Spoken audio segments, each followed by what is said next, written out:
Bueno, muchas gracias a todos por venir a este segundo día de Madrid Comic Summit y esta charla que vamos a dar, que se llama Bienvenido Mr. Marshall. Vamos a hablar de internalización de los trabajos, de la labor que hace Acción Cultural España y de muchísimas cosas más que van a ir surgiendo sobre la marcha.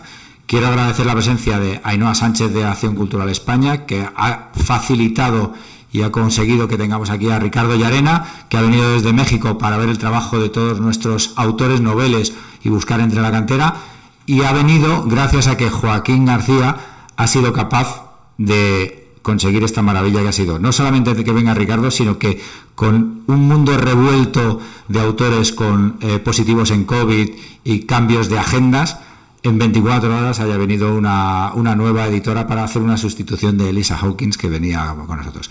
Os dejo con ellos, os van a contar un montón de cosas.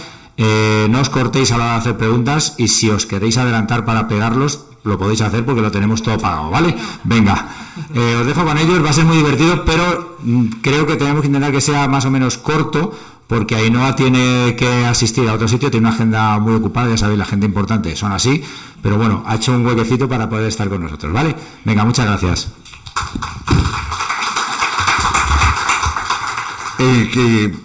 Como es la invitada de honor, que empieza Ainhoa, por favor, Ainhoa, adelante con ello. Qué morro. Vale. Bueno, pues aquí, sola ante el peligro, ¿se me oye bien o no? Estamos detrás tuyo, no te preocupes. Estáis conmigo, ¿no? O escondidos detrás de tu espalda. Vale, bueno, pues nada, bienvenidos todos y encantada, y gracias por invitarme, me encanta estar aquí. Soy Ainhoa Sánchez, soy la responsable del área de literatura y libro en Acción Cultural Española, que es una sociedad estatal que se dedica a la promoción y la difusión de la cultura y el patrimonio cultural español, tanto en España como fuera.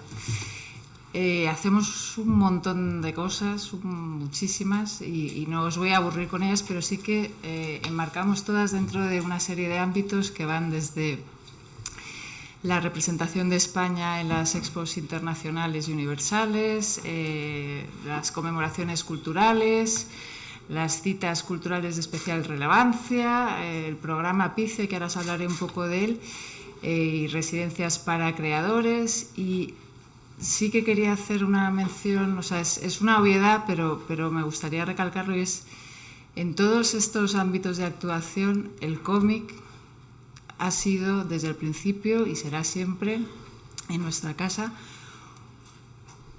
uno más, o sea, es decir, no está metido como un subapéndice, no es un tal, sino estáis dentro de Acción Cultural Española, y todos los programas que hacemos sois bienvenidos, o sea, que eso sí que me interesa que lo sepáis, y sobre todo que los utilicéis, porque están ahí para vosotros, ¿vale?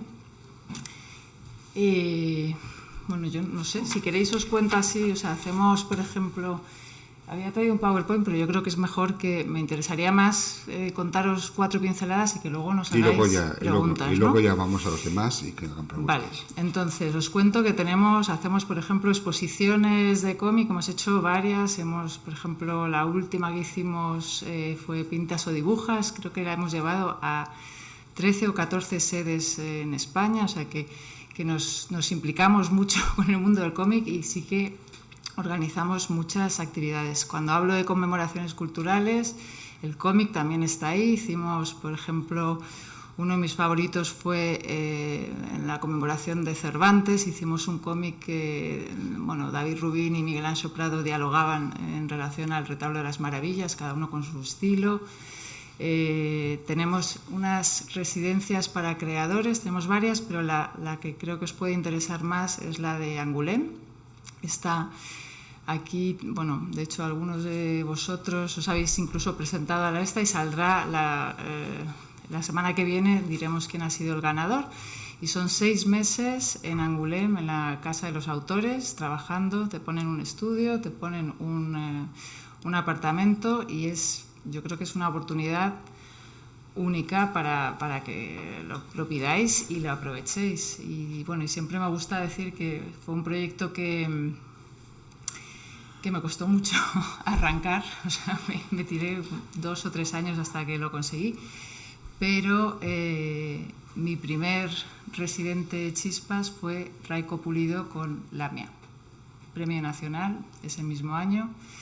Y bueno, simplemente la demostración de que esas residencias y de que esos espacios tal eran necesarios, que os vienen bien, que funcionan y que tienen resultados, ¿no? Entonces, por favor, presentaros, pedirlas y aprovecharlas. Tenemos también el programa PICE, que tiene dos vertientes. El programa PICE son las siglas para Programa de Internacionalización de la Cultura Española. Y esas dos vertientes son el programa de visitantes, que nos permite traer a prescriptores internacionales a eventos que tengan lugar en España, como este, y por ejemplo traernos aquí a nuestro amigo. Y tiene una rama complementaria que son las ayudas a movilidad. Y esas ayudas a movilidad nos permiten que cuando una institución extranjera o una editorial extranjera está interesado en llevar a algún creador español fuera, puede pedirnos ayuda y nosotros podemos cubrir hasta el 50% de esa salida al exterior. Es decir, si sabéis que os quieren programar en ferias, en festivales, o que una editorial está publicando vuestra obra y quiere organizaros un tour para presentar el libro, que nos pidan ayuda porque podemos cubrir una parte importante de esa salida. Ese programa tiene es una convocatoria abierta durante todo el año, pero lo que hacemos es cerrarlo cada 3 meses, 3 o 4 meses más o menos. Ahora mismo está abierto, se pueden presentar solicitudes, no vosotros, sino las instituciones extranjeras o las editoriales extranjeras, y tendrían hasta el 31 de diciembre, pueden presentar solicitudes para eventos que vayan a ocurrir a partir del 15 de febrero. Luego el siguiente tramo ya sería pues, entre el 1 de enero hasta el 15 de abril, para eventos a partir de junio, y luego hay un tercer tramo que cubre el resto del año. Otra herramienta que creo que os puede ser muy interesante que conozcáis es en el marco de la participación de España como país invitado de honor en Frankfurt 2022, que es en menos de un mes, estamos ya todos atacados. Creamos en 2019 unas ayudas a la traducción. El cómic, una vez más, está ahí desde el principio, o sea que está abierto tanto a editoriales y agentes literarios españoles para que puedan pedir ayuda para hacer la traducción de fragmentos, es decir, pueden traducir pues, el primer capítulo o la sinopsis, la biografía del autor y las reseñas, lo que quieran para preparar un dossier internacional con el objetivo de que luego puedan ir a ferias internacionales y vender los derechos fuera. Y luego, si tienen éxito, por ejemplo, pues a los editores internacionales que compren esos derechos les puedes decir, oye, tienes también la posibilidad de solicitar ayuda a Acción Cultural Española y que te cubra la parte de la traducción completa de esa obra, e incluso si es hacer una solicitud a través de la línea de ilustración, pueden cubrir también los derechos de las imágenes, ¿vale? ¿Qué más? Bueno, la sectorial del cómic, pues también estamos apoyando a la sectorial del cómic desde el primer momento. Nos reunimos Día 1. Foto por ahí, estamos apoyando también pues la creación y una parte pequeña del libro blanco del cómic, que todos pensamos que es muy relevante, ¿no? Necesario y muy necesario. Muy necesario. Yo creo que ha sido una grandísima idea que os constituyáis como sectorial. Creo que os hace falta tener un único interlocutor para poder hablar con todas las administraciones, y que ese es el camino que tenéis que seguir, ¿no?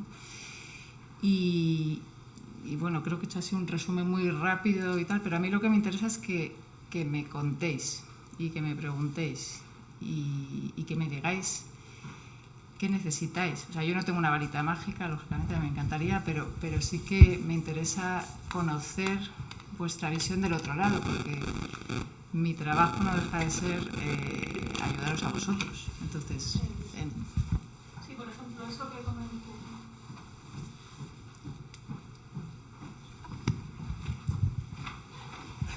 Lo que comentas de, por ejemplo, la ayuda a la traducción o la ayuda un poco a la representación, que eso lo hacen las editoriales. Yo creo que nosotros como autores nos gustaría a lo mejor que tú poder tener un acceso a ese tipo de ayudas directamente, porque, por ejemplo, normalmente en los contratos que nosotros firmamos nos dejan siempre una opción de que los derechos puede venderlos al extranjero, tanto la editorial como los autores. Pero claro, para nosotros hacer un dossier, lo que tú dices, traducirlo a otro idioma, pues es muy complicado. Entonces, si hubiera acceso desde la propia autoría, pues a lo mejor sería fácil, no sé si es posible o no. No sé. Espera, que es que estoy sacando un boli, ¿eh? No es que no te me voy a apuntar, pero... Pues te cuento que se barajó en un principio, pero nos resultaba muy complicado, o sea, teníamos que tener una única, y ya lo abrimos en el caso de la traducción de fragmentos, lo abrimos tanto a editoriales como a agentes literarios, porque era una manera como de que también los autores tuvierais representación por dos vías. La parte de autores, no tengo boli, no tomo nota, pero me quedo con ello, lo podemos estudiar, pero creo que eso llevará tiempo y será complicado, porque luego tiene que haber una capacidad de facturación, tiene que haber una serie de requisitos que no siempre son fáciles de cumplir a nivel de interlocución con un autor. Pero tomo nota y te agradezco. Sí, puedo hacer una por acotación ahí. Esto es súper interesante porque, bueno, yo en la empresa que trabajaba anteriormente, en la empresa norteamericana, Heavy Metal Magazine, me encargaba de lidiar con ciertas licencias, sobre todo de Francia. Solamente nos mandaban un pequeño texto en inglés y todo lo demás era en francés, y la traducción corría a cargo por la editorial. Entonces había veces que me mandaban, yo tengo infinidad de PDFs ahí en francés, yo más o menos les entendía de lo que hablaban por las lenguas romances, pero los compañeros norteamericanos no, les gustaba el dibujo y ya. Y había algunas cosas que al parecer eran muy interesantes, pero no había el suficiente capital para traducir los 15 PDFs que mandaron completos para saber si la obra iba como nos decía el texto. Entonces esta iniciativa me parece súper interesante. De hecho es la primera vez que escucho algo así, porque he estado escuchando varios problemas que compartimos todo el mundo hispanohablante, desde el Río Bravo hasta la Tierra de Fuego. Y me parece muy interesante que hay iniciativas como la sectorial que están apoyando el cómic y que por fin el cómic ya no es el hermanito raro entre el cine y la literatura. Pero los problemas son muy similares en México, en Argentina, en Chile. Pero esta iniciativa de poder que la editorial solicite una traducción y que ayuda para el autor, es decir, ya están interesados en la obra por lo que se ve, por el dibujo, que es lo más fácil de checar, pero que digan, aquí está completa, aquí la puedes ya leer en tu idioma, me parece una iniciativa bastante, como se usa en México, chida, que no sé cómo era la palabra que me decía, guay, muy chida. Yo lo que primero quiero agradecer que Acción Cultural nos esté ayudando a traer editores como Ricardo para que podamos tener los autores entrevistas. Yo digo que podamos porque yo también soy autor. Yo empecé en esto del mundo del cómic hace 30 años dibujando. Luego me dediqué a entintar, luego me dediqué a colorear, luego a guionizar, luego a hacer la fotocomposición, poner las viñetas, editor, y al final pues tomé la única, lo que se me da bien, que es vender. Pero el hecho de la posibilidad de que venga un editor y que no se cargue a lo que es el evento, sino que Acción Cultural nos ayude en ese aspecto, es enorme. No podéis imaginaros hasta qué punto es una idea. Pensar cuánto cuesta para que un autor coja y se marche a Nueva York, o antes a San Diego, porque antes en Nueva York no había un salón, y se marche hasta allí para hablar con un editor, o dos, o tres, sin saber nada. Yo, como dibujante, me fui en 1994 a Estados Unidos, a San Diego, con el dinero de la familia, porque yo aún no trabajaba, a buscar trabajo. Y no había cambiado jamás, no había cruzado un continente, no había cruzado el mar, nunca había estado en Estados Unidos, y me planté allí con mi carpeta y fue un desastre, indudablemente. Hice verdaderas barbaridades contra la lengua española, sin más, y sobre todo contra la lengua inglesa. Entonces se pasa muy mal, los autores lo pasáis muy mal en las entrevistas, y que podéis hacerlo en casa, que podéis ir en tu ciudad y poder encontraros con un editor extranjero, es realmente maravilloso. no os podéis imaginar. Entonces yo como agente entiendo perfectamente esos nervios. Yo también hago entrevistas y hago revisión de portafolios y realmente se pasa muy mal. Y que se puede hacer aquí, que puedas irte a casa y dormir y esconderte debajo de tu propia cama, que eso es importante, es maravilloso. Por eso hay que agradecérselo a Acción Cultural, que nos está ayudando a traer a tantos eventos esta ayuda. Te lo agradezco mucho. Gracias. Fuera de esto, esto también ha potenciado el trabajo de los agentes, o sea, no solo viéndonos nosotros allí, sino que muchos agentes también pues están trabajando para que se traiga a esos editores. No sé exactamente si queréis saber cómo se trae un editor desde fuera o qué relación se tiene que hacer entre esa acción cultural y el evento que va a traer esos autores. Pero es una aventura, entender que esto es divertidísimo y te lo has de pasar muy bien para hacer estas cosas. En realidad cualquier evento tiene tanto trabajo como le está pasando a ella con el evento de Frankfurt, que yo no le envidio en absoluto, ya te lo digo, no te envidio.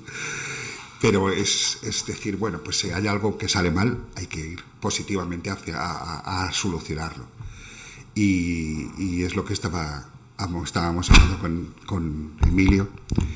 Yo llegué aquí el miércoles, porque todos más o menos sabéis que yo soy catalán, y llegué el miércoles, y cuando estaba llegando en el AVE me recibo un mail de la editora que venía desde Estados Unidos y nos dijo que he cogido el COVID y que no vengo. Y bueno, y toda esa gente que está esperando a tener una entrevista con esta señora, ¿qué hacemos? Pues me eché al ordenador, empecé a buscar un editor lo más cercano posible y realmente fue una experiencia interesantísima. Al final encontré a alguien maravilloso, que es Kate. Realmente si tenéis una entrevista con ella vais a disfrutarla, porque es simplemente una persona increíble.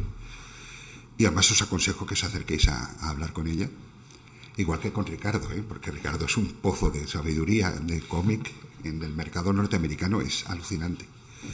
Y creo que tenéis que acercaros a Eros, aunque sea solo para esto. Y sobre todo para perder el miedo, porque los editores no muerden. Yo lo sé, porque en los primeros años sí que me mordían, pero luego dejaron de hacerlo. Pero la idea está ahí, que son personas como nosotros y ellos también tienen que sufrir, pues imaginaros hacer un viaje de 6.000 kilómetros hasta llegar a una ciudad que no conocen, con unas personas que acaban de conocer y hablar con gente que está muy nerviosa, porque claro, no saben qué va a pasar, solo saben que tartamudean de vez en cuando y es el peor momento de su vida. Yo lo sé porque también he sido dibujante y he enseñado mi carpeta. Entonces, yo creo que me gustaría que Ricardo hablara de eso y de lo que quiera más hablar. Y si tenéis alguna pregunta para mí, es vuestro momento, un momento Vodafone. Y decidme lo que queréis. ¿Tenéis alguna pregunta para mí? Si no, paso a... Por favor, dime, ¿cuál es tu nombre?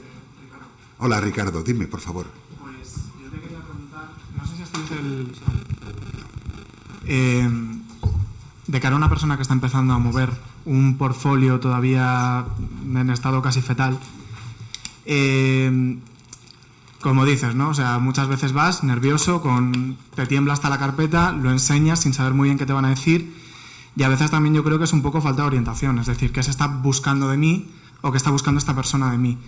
Y como autor, como persona que está empezando a mostrar sus dibujos más profesionalmente, digamos, un poco también me gustaría, a lo mejor, que si nos podíais dar unas ciertas orientaciones con qué hacer, qué no, qué llevar, qué no, o por lo menos antes de la revisión, por lo menos. O sea, ir ya preparado antes de... Luego hay una charla en la cual también participo, vale. Que está Eduardo Alpuente, que es otro agente, y vamos a montar aquí una fiesta. Así que no hay ningún tipo de problema. Te lo explico vale. Entonces te levantas la mano otra vez y me dices, oye, Joaquín, la pregunta de antes, ahí vamos. Vale. Y entonces te lo explico. Yo no voy a estar en la charla de luego, me la pierdo, pero no soy editora, pero sí que creo que hay dos cosas importantes. Uno es los que hacemos gestión cultural en realidad solemos ser autores frustrados, eso es la realidad. O sea, gestionamos la obra de otro porque nosotros no tenemos esa capacidad, pero hay que afinar. O sea, porque yo llevo muchos proyectos y entonces cuando ves que, o sea, tú estás con tu tiempo y el editor está con su tiempo, entonces si tú, esto me pasa, o sea, pues saco una residencia para literatura infantil y juvenil y me mandan un ensayo entonces dices, eso habla muy mal de ti. Tienes que, o sea, si es una residencia de cómic y tú tienes cómic, a por ello. Te miras bien y tal. Si te vas a reunir con un editor, mírate su editorial antes de reunirte con esa persona, porque si lo que está publicando no tiene nada que ver con lo que tú haces, no sé qué, tú te vas a frustrar y el editor que te recibe va a decir, pero bueno, ¿por qué estamos los dos perdiendo el tiempo? Ese sería mi primer consejo sin ser editora, pero... Y el segundo es que hay que ir abierto a que te puedan sorprender también, ¿no? Antes de entrar estábamos hablando con un compañero vuestro, ¿no? Que decía, bueno, yo me juntaba en el salón del cómic o no sé qué tal y una vez me dijo, y mi carrera iba bien, pero pues tampoco terminaba de despegar, y entonces este señor me dijo, bueno, me enseñó el portfolio, lo miró y dijo, muy bien, tu trabajo está muy bien, pero o sea, lo que te pasa es que eres muy buen trabajador y entonces estás, cuando entras a trabajar con esta no sé qué, copias un poco el estilo para que que esté bien hecho, y entonces eso no se nota el cambio de quien dibuja, no sé qué, que está fenomenal y tal, y cuando trabajas con este otro, entonces ¿dónde estás tú? Entonces, el consejo que le dio, o sea, no le dio trabajo en ese momento, pero le dio un consejo que, según me estaba contando, pues, cuando lo aplicó, llegó a casa y dijo, oye, pues es verdad esto, y se puso a trabajar y a dibujar como él dibujaba. Y a partir de ahí, yo, bueno, creo que eso también, y los que revisamos muchos proyectos y portfolios y no sé qué tal, es que te abres una carpeta y de repente haces ¡guau! Y la gente que tiene una voz propia se ve inmediatamente. O sea, me da igual que sea un texto, o estás presentando un manuscrito, estás presentando sed vosotros, porque para eso sois artistas, ¿no? ¿Todos sois artistas aquí o...? No, hay agentes también. Hay agentes ahí. Perdón, es que yo no reconozco, soy muy mala con las caras, perdón, pero... Y ya me callé, perdón. Yo quiero dar un tip, a los editores nos gusta beber, entonces si llegas con una cerveza, entonces es mucho mejor. Pero también es bueno. Es muy bueno. No, pero el consejo que ella da de entender a qué editorial vas, a varios compañeros que estoy viendo aquí, yo revisaba más portafolios antes. Creo que esta es mi primera revisión en la nueva empresa, en Opus. Sí, creo que sí. Formal sí, porque informalmente, pues sí, de repente con compañeros. Pero si me mandaban Heavy Metal, pues una revista para adultos, de géneros, pero para adultos, me mandaban cosas que van, no para Marvel, para Disney, entonces para el ratón Miguelito, como decimos en México, cosas así, que dices, no sabes o sea, ¿para qué pierdes tu tiempo? Por mejor que dibujes, este estilo jamás va a entrar a esta editorial. Y el consejo de tener un agente yo lo recomiendo mucho como editor, porque realmente los agentes a los editores nos ayudan muchísimo en nuestro trabajo. Yo cuando empiezo, yo también escribo, te comentaba, en los 90s, pues si voy a ir en contra del sistema y no, la gente mayor de 30 no es el enemigo, y me convertí en lo que más odiaba, ¿verdad? Pero la gente, ha conocido muchos artistas en México que tienen mucha renuencia por el agente, pero vaya, hay casos como la gente de Elvis Presley, ¿no? Que realmente fue una sanguijuela y que le chupó la vida, pero regularmente la gente es tanto amigo del editor como amigo representante del artista. Y no es que sea un segundo editor, Joaquín, por ejemplo, está del lado del artista, pero sí tenemos diálogo constante y ayuda muchísimo. En la empresa que estoy trabajando, a mí me da mucho orgullo porque la mayoría es una empresa norteamericana. Nos dedicamos a hacer licencias de bandas de heavy metal del género agarramos canciones de ciertas bandas, son oficiales. Y esas canciones se inspiran los escritores, se transforman en historias. Y ahora ya empezamos con una línea de fantasía, viene una ciencia ficción. La mayoría de los que estamos trabajando ahí, excepto un editor y una editora, somos hispanohablantes, españoles, mexicanos, argentinos, uno que otro chileno. Y cobrando lo mismo, porque eso fue una de las cosas importantes, que tú no me dejarás mentir. Yo cuando empiezo, algún director de alguna empresa en Estados Unidos me decía, tú puedes cobrar menos porque vives en México. Yo una vez sí contesté uno así, pero no vivo tampoco en Mozambique, y si mi trabajo vale igual que el norteamericano, me tienes que pagar lo mismo que el norteamericano, y aparte te estás ahorrando ciertas prestaciones que no me das porque no soy ciudadano de tu país. Entonces, eso es, no sé si lo vas a mencionar en tu charla, de importante saber cobrar y valorar el trabajo. Y también un consejo para la revisión de portafolios es, me ha tocado gente que es muy confrontativa. Mi trabajo realmente es hacerme de un grupo de artistas que yo confié, porque yo tengo que sacar un cómic cada mes. Mi trabajo no es enseñar, que soy muy malo para no podría ser un docente, pero mi trabajo es decir, yo tengo un grupo de 8, 15, 20 artistas que yo confío, y realmente son, no me dejarás mentir, a los primeros que llamamos para proyectos nuevos. ¿Cierto? Porque ya cumplieron con el trabajo, ya ayudaron a resolver problemas.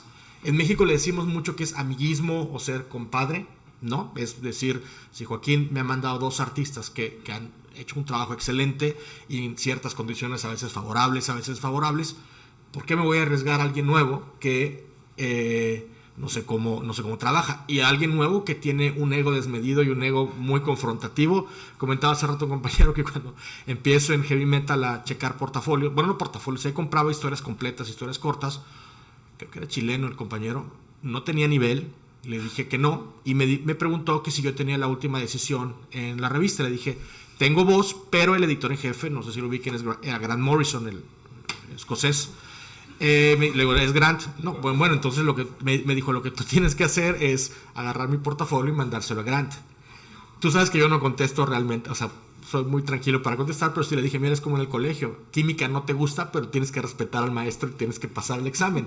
Esa no es la actitud que te va a llevar adelante. Ya no he sabido de él, a lo mejor ya es artista consagrado, pero bueno, no conmigo, ¿no? Entonces una actitud positiva y decir, bueno, es como también pues divertirse, ¿no? Porque estamos en el cómic, porque realmente no nos divertimos, ¿no? Y afortunadamente no tenemos que operar cerebros o ser parte de la NASA, pero es muy divertido hacer el cómic. Y si me permiten decir, esta cosa del cómic cultural como vehículo cultural me parece muy interesante, porque hemos estado comentando, en mi país hay después de que nos independizamos de cierta nación que no voy a mencionar para no crear problemas políticos acá, tuvimos una revolución hace 1910, el cómic se usa como herramienta de los diferentes gobiernos, que era un solo gobierno, había muchos partidos, pero era un solo gobierno que gobernó ahí por 70 y tantos años, como vehículo de alfabetización del pueblo, que era un país rural en aquel tiempo, ahora es un país muy urbano, y los gobiernos se empiezan a dar cuenta que es muy fácil transmitir ideas a través del cómic, ya sea para bien o para mal. Afortunadamente, creo que algunos gobiernos actualmente, de todas las corrientes políticas que en México la derecha era muy renuente a ver el cómic como cultura. A final de cuentas todo es cultura, pero el cómic era dibujitos ahí hechos, ¿no? Para niñitos. Ya lo están utilizando no nada más como una herramienta política inmediata, sino como una herramienta sí política, pero para transmitir ideas que van a largo plazo. Y esto me parece interesante porque, bueno, esa es la lucha que tuvimos en los 90, ¿no? De que el cómic tiene que ser un medio adulto, no puede quedarse como un medio solamente escapista, solamente juvenil, pueden caber todas las ideas. Y afortunadamente pues nos está tocando en vida ver en diferentes países que el cómic se está utilizando y se está, no quise decir haciendo institucional, pero sí haciéndose como adulto, ¿no? Sí. No sé si tenga alguna pregunta. Abramos, ya que hemos hablado los tres, nos abrimos a preguntas que tengáis. No, parad, tranquilos, ¿no? ¡Ey! No, dime. Hola, a ver, vosotros estáis representando, estamos hablando desde un punto de vista profesional y por tanto un poco industrial. Vosotros trabajáis con editoriales. Yo quería ver vuestra opinión sobre la tendencia que yo veo ahora en España desde hace unos cuantos años a que incluso autores consagrados como Sergio Bleda o Pau recurran a la autoedición a través del micromecenazgo y el crowdfunding. Y de alguna manera parece que hay una corriente de autores que intentan evitar el engranaje industrial de las editoriales establecidas. No sé qué opináis de eso o qué futuro le veis, o si creéis que eso puede ser una salida o incluso qué encaje puede tener ese tipo de forma de editarse en las instituciones oficiales, o no sé. ¿Qué opináis? Nosotros, o sea, es verdad, trabajamos con editoriales para la parte de las ayudas a la traducción, trabajamos con editoriales, pero por ejemplo las residencias es una relación directa con el autor, o sea, que trabajamos con todos, pero es una muy buena pregunta y de hecho la semana que viene tengo que publicar las nuevas bases de la traducción y siempre hay cosas que pulir y mejorar y son melones que va a haber que abrir en algún momento y yo estoy abierta a abrir, o sea, me pasa lo mismo el audiolibro. ¿Le puedo dar una ayuda a traducción al audiolibro? Sí, ¿no? A libros autoeditados, sí, ¿no? Y entiendo cuando me vienen y me dicen, oye, es que yo estoy haciendo y tú me estás... Pero también a veces creo que, no digo que sea tu caso, pero que falta... Tú estás lanzando sí. Yo veo que ahora mismo en el mundo del TVO en España al menos se ha No, es claramente una tendencia a explorar, desde luego, y yo creo que a valorar también. Entonces, lo que yo te iba a decir es que muchas veces falta, o sea, nosotros entendemos eso y vamos, o sea, si somos buenos gestores debemos ir ojeando e intentando anticiparnos a determinadas tendencias que se van a ir implantando, pero las administraciones públicas tenemos detrás también un engranaje del que yo creo que vosotros desde el otro lado es muy difícil ser consciente. Entonces yo cada euro que dedico luego tengo que pasar 25 auditorías de he comprado 3 bolis y 3 presupuestos, 2 no sé qué, tengo que justificar cada... Entonces son melones que muchas veces se abren a un ritmo más lento del que nos gustaría. Yo todavía no sé si ese lo vamos a abrir o no, no está sobre la mesa, te digo la verdad. Pero no está sobre la mesa para ese proyecto de ayudas a la traducción, por ejemplo, pero sí que hago otros proyectos pues hemos trabajado 1000 veces con ferias de edición independiente a los que apoyo y además admiro y me encanta y son, o sea, hay muchos terrenos, pues yo qué sé, pues el Festival Poetas, tenía tal, estamos intentando montar ahora otra que son precisamente eso, son fanzines, trabajando con editoriales y trabajando con librerías que por su propia idiosincrasia no tienen cabida, pues por ejemplo, no pueden exponer en la Feria del Libro de Madrid porque no, el tipo de publicaciones que tienen, pues a lo mejor no tiene ISBN, no van a entrar nunca. Entonces, ¿hay que dejarles sin voz? No, por ningún motivo. Habrá que buscar otros canales en los que se les pueda dar cabida. Tampoco creo que ellos estén buscando entrar en los canales tradicionales porque muchas veces lo que hacen es huir precisamente de ellos, con lo cual tendría sentido incluir un epígrafe más en las ayudas a la traducción que diga fanzines y tal. Pues a lo mejor no es esa la vía, a lo mejor hay que buscar otros caminos para apoyar ese tipo de publicaciones, ¿no? No sé si te he contestado, pero... Yo te puedo hablar de forma personal, de acuerdo en este tema. Yo soy agente y como agente no trabajo ese tipo de trabajo y sobre todo es que no trabajo en el mercado español. Trabajo con autores españoles, pero el mercado en sí, como agente, yo no lo trabajo. En el momento que un dibujante decide hacer un crowdfunding o un micromecenaje, se está convirtiendo en una editorial. Entonces, pues debería acceder a las mismas ayudas que tienen las demás editoriales. Lo que pasa es que es muy pequeñita, pero es que la venta de libros... Hay montones y montones de editoriales que tienen publicados un único libro, que es una persona que escribió su novela y decidió publicarla, se da de alta como editorial y se publica su propio álbum y paga los impuestos, su propio libro, paga sus impuestos y ya está. Entonces, cuando tú haces un micromecenaje, estás dejando de ser autor para ser editor, aunque sea tu editorial, o eres tu escritor o tu artista. Claro, ahí hay una fina línea de concepción de que vendiendo de donde vengas, que has de tener clara, pero no se puede tener. Entonces, fuera de esto, vas a donde quieras. Hay autores que están publicando sus álbumes desde hace años, décadas, se están autopublicando y no hay ningún tipo de problema, no se saltan nada. En realidad no están saltando nada, en realidad están sumándose a las editoriales que están haciendo lo mismo. Entonces, no tiene, o piensas que eres autor o piensas que eres editor, pero las dos cosas también puedes serla, pero al fin y al cabo en realidad te estás convirtiendo en un editor y te pones con las demás editoriales a ocupar un mercado.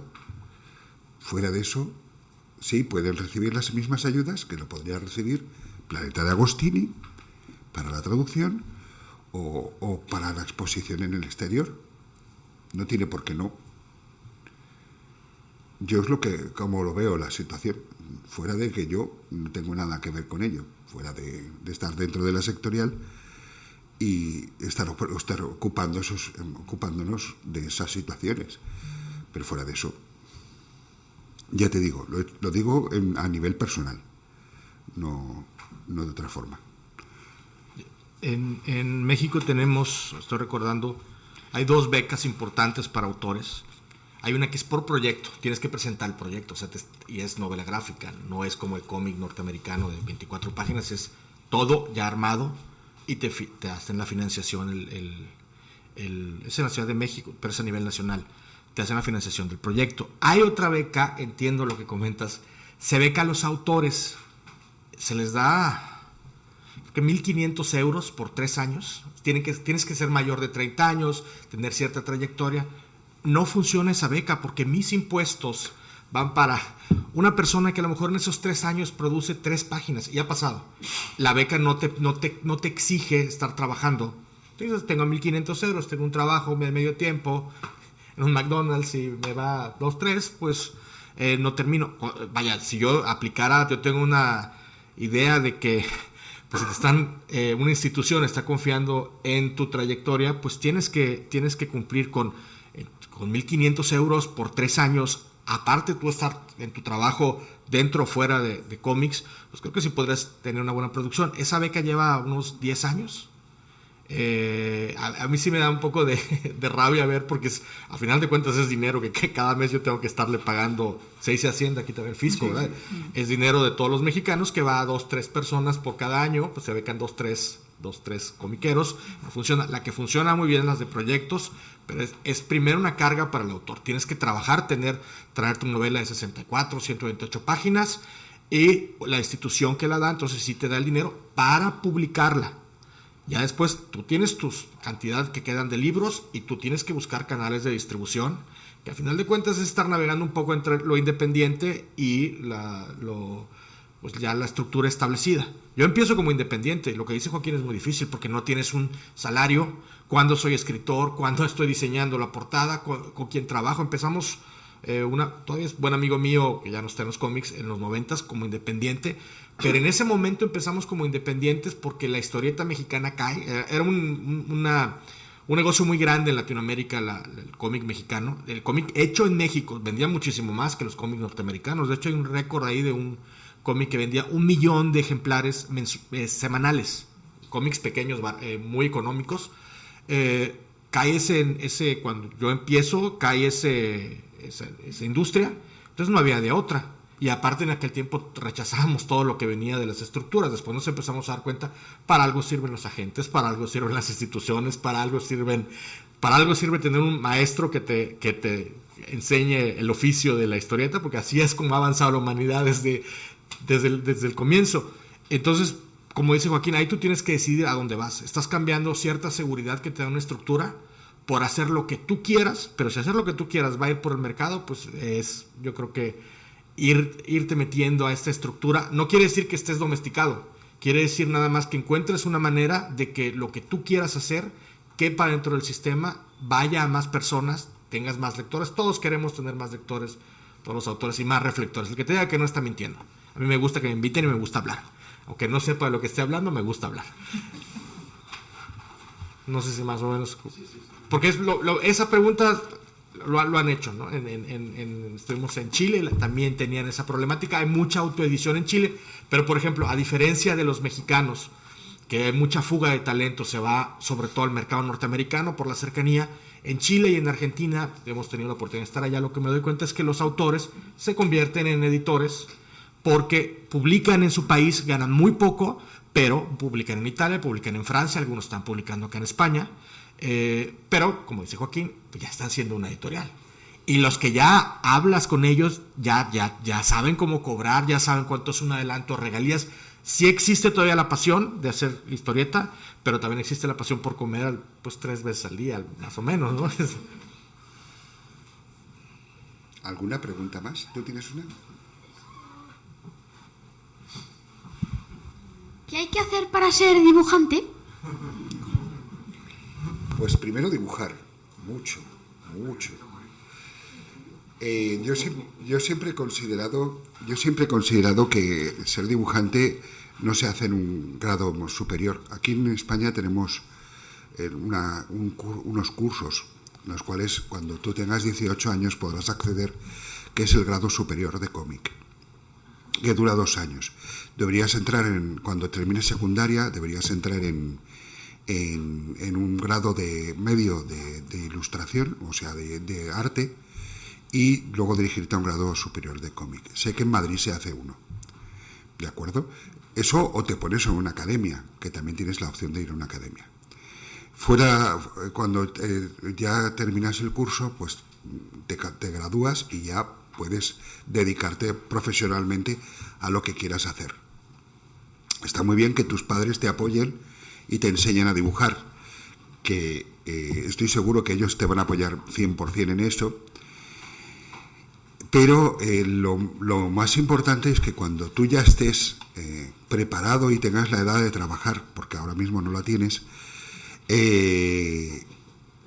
tú te puedas desarrollar como artista. ¿De acuerdo? Entonces, con el grado superior tendrás un título, el cual, si en un momento determinado quieres saltar a la universidad, puedas saltar a la universidad. Y después, y si no, en una escuela, puedes hacer lo que sería el trabajo de estudiar el dibujo. Luego tienes que especializarte, puedes querer hacer ilustración, puedes querer hacer cómic, puedes querer hacer concept artist, puedes hacer diferentes cuestiones. No solo es dibujar, sino saber qué dibujar. Puede que a ti te guste el cómic ahora, pero a lo mejor dentro de 10 años lo que a ti te apetezca mucho es hacer videojuegos y hacer concept artist de videojuegos. Entonces tienes que aprender sobre todo anatomía, perspectiva, aprender del dibujo natural, o sea, ponerte en un parque y ponerte a dibujar lo que ves, o estar en el metro y ir dibujando las cosas en el metro, o simplemente bajarte fotografías del ordenador y copiarlas para ir aprendiendo cómo funcionan los músculos, el cuerpo y todas esas partes. Y la perspectiva, la anatomía en perspectiva, y cuando ya sepas dibujar bien, pues ya puedes dirigirte a las ramas que quieras. Yo siempre he dicho que un dibujante tiene que tener 10 años de estudio, aunque solo sean 2 años de grado superior o 4 años en una escuela privada. Como mínimo tiene que tener un 10 años. Y en cuanto empieces ya hayas decidido, por ejemplo, decides el cómic, tienes que dirigirte y ponerte al máximo para conseguir contactos, personas las cuales te pueden ayudar a subir, personas que te pueden ayudar a darte consejos para mejorar y adaptarte a lo que se está buscando en ese momento. Y para eso estamos los agentes o las agentes. ¿De acuerdo? Entonces, simplemente esa es lo que creo que si tú quieres hacer este camino, este es el camino que debes tomar. Pero no dejes de estudiar. Un segundo nada más. Es que se me olvida. Ya sé que no es lo mismo, pero como algunos os movéis en varias disciplinas, hasta mañana tenemos convocada junto a Irúdica, la Asociación de Ilustradores Vascos, una residencia para animadores gráficos. Entonces, si alguno se maneja bien en las dos disciplinas y quiere intentarlo, está abierto hasta mañana. Y ya, perdón, que nos están haciendo así como desde hace un rato. Una última pregunta, va, que así nos dedicaremos a ella. ¿Alguien más? ¿Una última pregunta? Yo solo quiero haceros una pregunta a todos los que sois dibujantes aquí, ya que no hacéis vosotros, la haré yo. ¿Quién de vosotros ha leído esta noche, o sea, desde ayer, menos de 24 horas, un cómic? Yo estuve dibujando. Porque esa es la única forma que tenéis para aprender y para adecuar. Tú no eres dibujante. Pero será. Esta mañana. Es importante que no solo los que queréis ser dibujantes, no solo dibujéis, sino que además aprendéis. Y aprender a través de la lectura.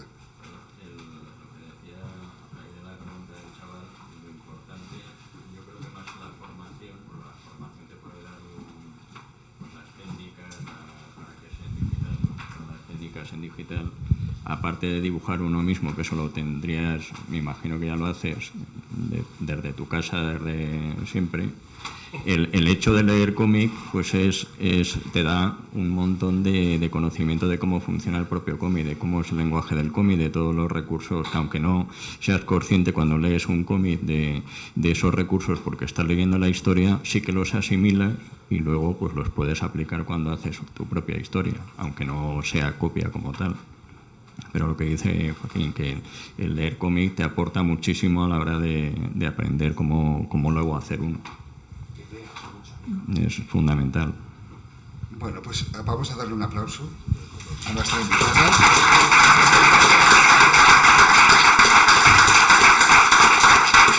Ahora a nuestro invitado.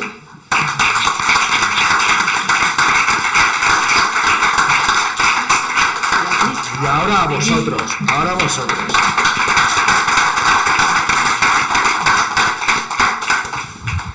Joaquín, ahora